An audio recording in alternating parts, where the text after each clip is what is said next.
Fuck me. Hello everybody, my name is Jack and I am the owner of the Florida Swamp Cat channel. This is going to be the introduction video to my channel, and I really did not have a plan for how this was going to go other than just saying hello. So hello. This channel is going to be more of a, obviously, like video vlogging type thing. I will put the link to my actual blog down in the description. I almost said prescription because I gotta pick up one of those things later and pay an arm and a leg and a firstborn guppy for it. But I will put that in the description. That is my main blog. And that's gonna be, that hasn't been fully decided yet what exactly kind of the content I'm gonna put on it, but it's mostly gonna be like short stories, just kind of whatever silly thoughts are in my weird head, you know, stuff like that. Some of these videos I'm going to put out are going to be related to my short stories. Probably like a video talking about a short story that I wrote. For example, the first short story that I've got up there, and the only one I got up there, Susie. The next video after this one will be a video explaining the thought process behind writing that story, why I did it, the little subtle hidden meanings of it, and the overarching lesson that you're supposed to take from it. And then other than that, this channel is just going to be me, excuse me, I got so excited I got indigestion. This channel is just mostly on me talking about whatever the fuck I want to talk about, because I'm 26, I pay taxes, I can do that for now, I guess, until they take away all our free speech. But until then, I will talk about anything I want to, because I pay taxes. Fuck you. I live with my oldest sister, who I will refer to her as the creature, because that is what she is. And this was a trip I had kind of like pre-planned like earlier this year. Not in a concrete way, like, oh yeah, on this weekend in May, I'm gonna go, you know, do what all I want to do. It was more like, okay, this year before Memorial Day, I'm going to go take a trip on the Outer Banks. I talked to my sister about it because we live together, obviously, and I offered her, like, hey, if you want to go, you could come with me if you can get off work or whatever. If not, I'm going to go. She actually got some vacation time. She put the time in, and we went on this trip. We took the route of going on the Cedar Island Ferry.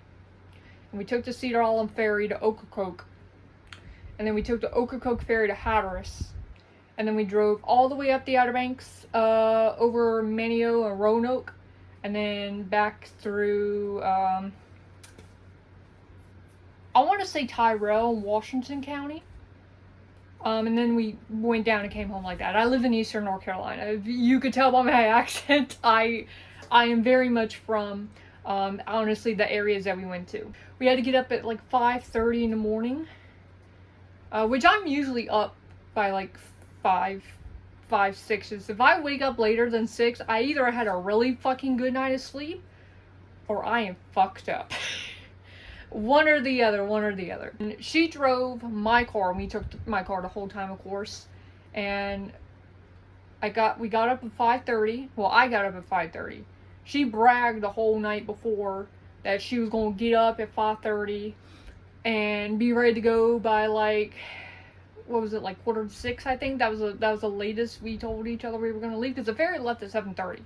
But we had to be there by 7 because I made a reservation, because this ferry is like really, really popular. A lot of people go on this ferry, both by car and by bike and by walking.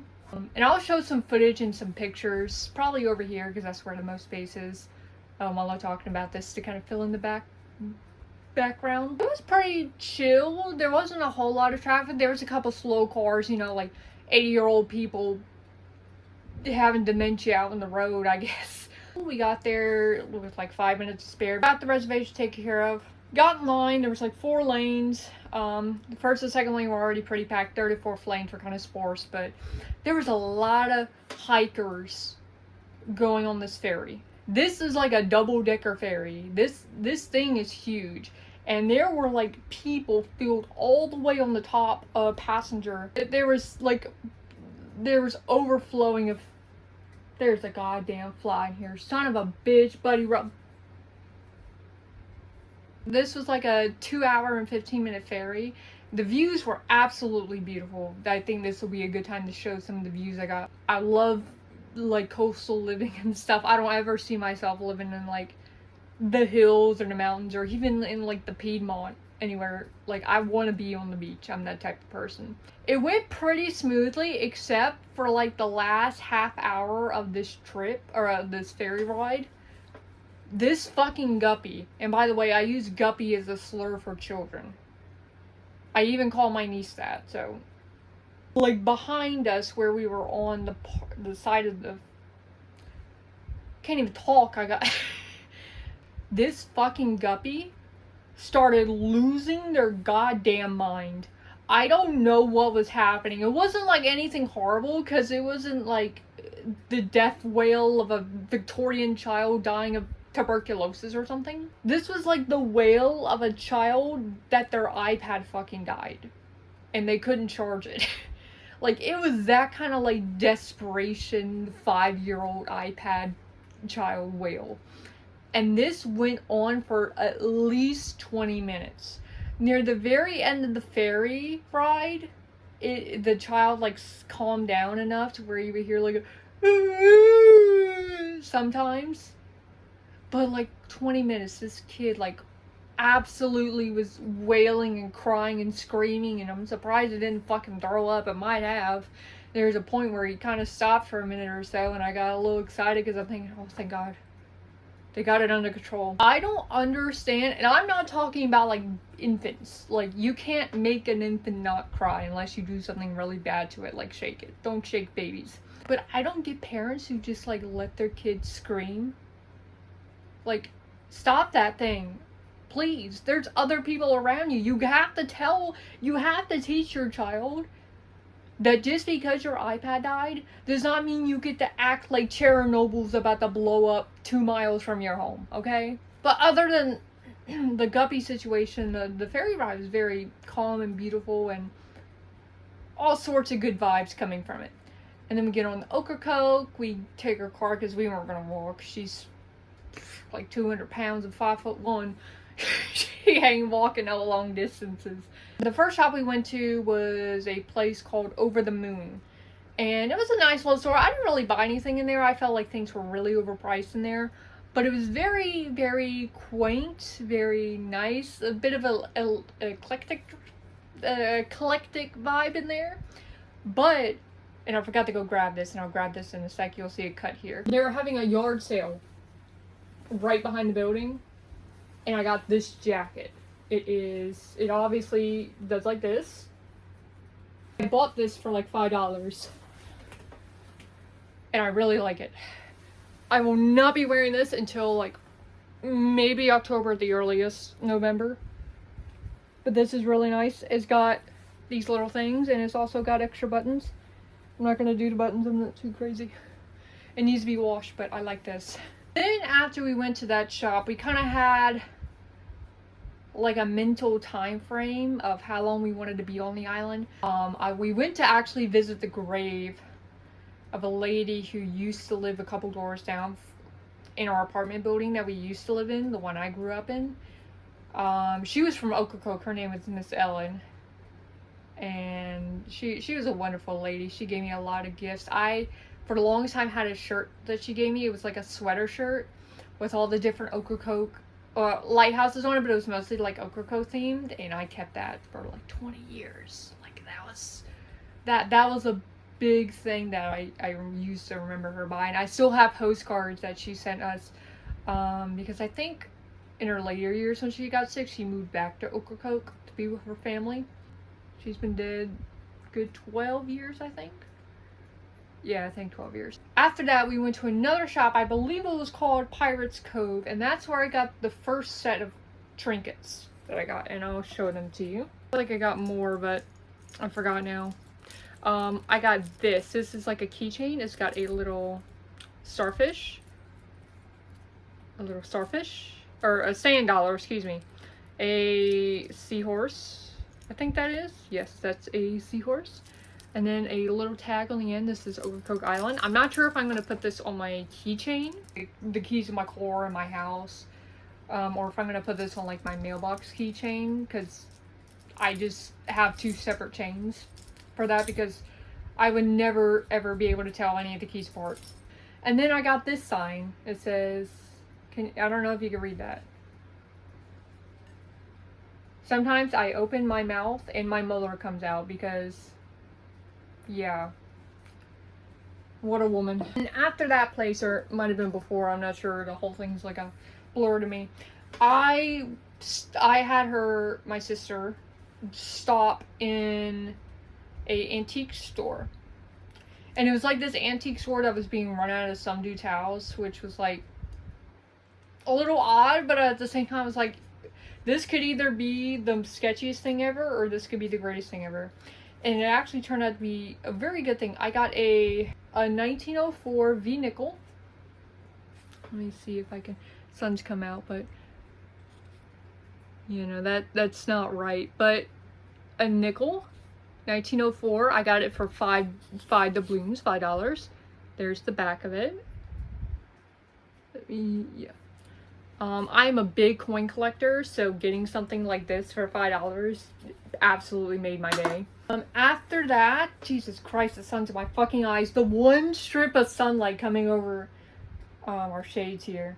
To the Ocracoke Lighthouse, and I'll show pictures of that. We didn't go up it any at all, because like I said, my sister's as big as round as she is tall, and I have scoliosis. Like, I have corrected scoliosis, but going upstairs is like my fucking nemesis, like Po from Kung Fu Panda.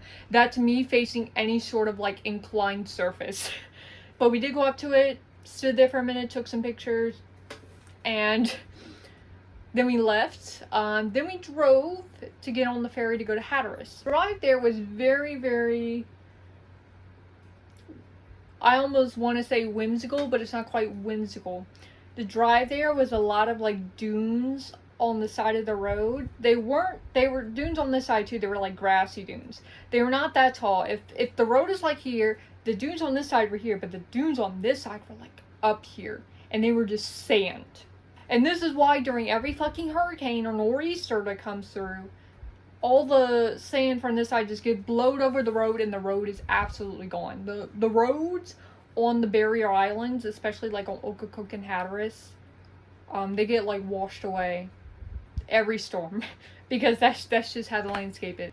And that was very, very almost like anxiety inducing for me, because it was like you look on your right and there are like monstrous dunes right up against the road, and you feel like a big gust of wind is just gonna like all over the car, and your car is going.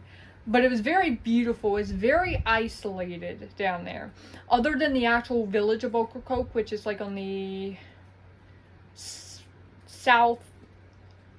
southwestern part of the island, there's nothing else really built up there other than the ferry terminal. It's not a whole lot of cars there, maybe like 5. That ferry was like an hour, and that was also a very peaceful ferry. I think the photos that I took stopped around this time, because at this point I was the one driving after Hatteras because my sister was tired of driving. So I was driving, so I really didn't take a whole lot of pictures, but we stopped at the Hatteras Lighthouse. They had that shit caged up. I don't remember exactly where this place was. This place might have been in Frisco or Buxton. We got some more souvenirs. I got a bag of sea glass. What I plan on doing with this is putting these into like mason jars, and then filling the mason jars up with a little bit of sand, and then creating like the illusion of water on top of the sand, and maybe a couple seashells. That's gonna be a later project though. I know that's gonna be something that I'm just gonna randomly get up and do one day. Also got this little, I should have been wearing this, it came in a little baggie, this little bracelet. I will show it if I can. Yes, let me put that on. Fucking sun. I'm not a big jewelry person. I have like a few necklaces that I'll wear, and like I like wearing like hair tie bands around my arm. I'm not like a ring person. I'm not a piercing person. My ears aren't pierced. But I really did like this. I like the color of the beads. Where is that on my, oh, that's a fucking freckle. God damn it. And then because of these purchases, they were having a thing where you got a free gift card. I know, it was really random, but I actually got this card because my niece is graduating high school. Yay, guppy. And I'm gonna give that to her. I don't remember where exactly this was. It was called, It was called on the building, I think, Pimlico Deli, but on Google Maps it's called Pimlico Deli. But we stopped at this deli and we had some food, and it was very expensive. It was kind of like a bougie deli. The food there was actually really good. I mean, it was, I wouldn't say it was worth the $10 salad that I got. It was pretty big, but it was really good. That was actually a really good salad. I am not usually a salad eater, so when I tell you I had a good salad, it was pretty yummy. After that, we kind of just drove along the Outer Banks, just chilling, just looking at things. We kind of slowed down at a couple places to look at a couple different things. There were some really, like, off on a tangent, there were the weirdest, like, Trump signs. And I'm not even saying this to, like, highlight, you know, like, obviously there's gonna be Trump signs in this out, but, like, these ones were actually fucking weird. One of them, like, there was numerous ones of them, numerous signs calling him, like, daddy. And I drove by it, and I'm like, bro. And you have to remember, like, hundreds of thousands, if not millions of people come to the Outer Banks this year, every year. But when they drive by on the one highway on the Outer Banks, and they see those signs, like, you're showing that sign to millions of people. And I'm like, y'all crazy for that. I mean, it's one thing if you want to, I mean, you could put, if it's your land, you can have a sign. I don't give a shit. I mean, that's your prerogative. To have a sign as gaudy as the shit that I saw on a highway, the only highway on the Outer Banks where millions of people come every year, I mean, you crazy. I mean, like, forget the fact that you already had that kind of sign out. You crazy. My main two goals, or three goals of this trip, was going to the Ocracoke Lighthouse, going to the Hatteras Lighthouse, and then just driving along the Outer Banks and coming home. Along the way, we ran into the signs that said, like, oh, you can go to the Bodie Island Lighthouse. And it was very quaint, very small, very cute, very demure, very mindful lighthouse. But then after that, my sister really wanted to drive. Now, before the trip, we ruled it out. She was going to drive to the Cedar Island Ferry. I was going to drive along the Outer Banks. And then once we got back on the mainland through Roanoke and Manteo, somewhere not long after we got off there, I was going to get some gas and we were going to switch seats and she was going to drive home. Well, on Bodie Island, she wanted to get in the driver's seat and drive all the way home. I don't know why. I'm a safe driver. I've never gotten in an accident or a speeding ticket. I've been driving for 5 years now. So I don't know why the hell she's so freaked out about me driving. Really insistent that she wanted to drive, and I was telling her, like, no. I'm driving on the Outer Banks. We agreed to this. And eventually I told her, you said you were not going to drive till we got back on the mainland. So you need to hush up because we are not on the mainland. And she actually had the audacity to turn to me, her short little rotund head, turned to me and said, but we're on the mainland. Bitch, we are on fucking Bodie Island. What part of Bodie Island do you not get? I turned to this woman and I'm like, what kind of fantasy world do you live in that Bodie Island is on the mainland of North Carolina? And then she's like, oh, well, I guess you're right. Are you for real? This is common behavior from the creature, okay? Totally common behavior. Nonetheless frustrating. Stopped in Washington. I don't know if Washington's a Washington county. Might be. No, Washington's a Beaufort County. What the? Maybe. I don't know. Up there till I know the counties. I know the names of them, but where they're actually at is very confusing. But we stopped in Washington. We stopped at a Burger King. We got a drink. I got like a frozen Fanta strawberry slushy, which I don't usually have those kind of drinks, but I did anyway. It was pretty good. She switched over to drive and we started coming home. It was about 5-ish at this point. And it took like another hour and a half to get home. So I started getting sleepy around 6-ish because like I said, I have scoliosis. I have corrected scoliosis. Even with that, it's still a lot of effort for me to walk around with 2 fucking titanium steel rods in my spine. So I kind of get tired easily after a long day. By like 6 o'clock, I was legitimately wanting to go to sleep. Around 6:20 to 6:30, We got like a city or two away from where we live. And I decided I'm just going to close my eyes for about 15 minutes. I started like drifting in and out of consciousness, kind of like how you do when you're like, you're not quite comfortable enough yet to go to sleep, but you're like, your body can't fight it anymore and you're going to pass out in like 5 minutes regardless. I kind of started doing that. And I noticed that, you know, obviously there's big green highway signs directing which city was ours. Like it said the name of our city on there. And it said to take the exit for it. And she just, like, she can't read, I guess. I don't know. Like, she can read, but she actually can't. Because she saw those signs up there and didn't know that the one that said our city name and it's like exit now, this exit, that she was supposed to take that, so she just kind of kept driving. And she was driving in a way, like if this was our destination, our city we were going to, and we were right here, she was driving in a way that would take us this way. So I kind of like woke up as she was kind of like missing the first exit, but like I was so tired and kind of like half awake that I kind of like, oh, maybe I just hallucinated that she missed it, because there's absolutely no way that she missed that. I closed my eyes again and I open them up like a minute later, because like I said, I'm in and out of consciousness, and I see that she missed another exit for it. Not directly for it, but like a, you know, this is your last fucking chance in case you missed it the first time. And she continued going straight, and she was actually starting to like curve this way instead of like down this way.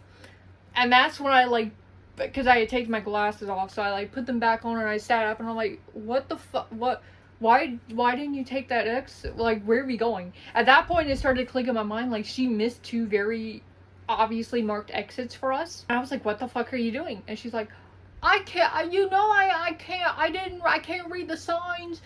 Oh, I don't know. I didn't know that was our exit. Bitch, it said our city name and said this exit. And you drove by it. Okay, so either you can't read and you don't need to be driving if you can't read a road sign. Or two, you are a low intelligence creature. Anyway, I chewed her out for like 5 minutes afterwards just because I was like absolutely fucking bewildered, befuddled, and in a bamboozlement that she had done that. I had to put in Google Maps on my car, which absolutely also confused her because she can't read maps, to direct her back to a way so we could get turned around and go back home. But we were home within like 30 minutes of that. Like by 7, I mean, I was getting my stuff out of the car and going inside, and that was a fun day. I don't even remember what I did after coming home. Like I might have eaten like some chips and gone to bed. Like I was asleep by like 8:15. I rated it a 9 out of 10. 9 out of 10 because she missed the fucking exit and gave me stress that last bit. I have had my fill of the Outer Banks this year. Hopefully a hurricane doesn't wash it all away, as it usually does. I don't know if you could hear that. That was a street racer on a 30-mile-per-hour road. I don't know where the fuck they racing to. This is a town of maybe like 2,000 people, a subway, and a Bojangles. But anyway, the sun's coming back out. I think I've gone on long enough. Have a good day, y'all. I'll see y'all next video. And thanks for checking out my channel.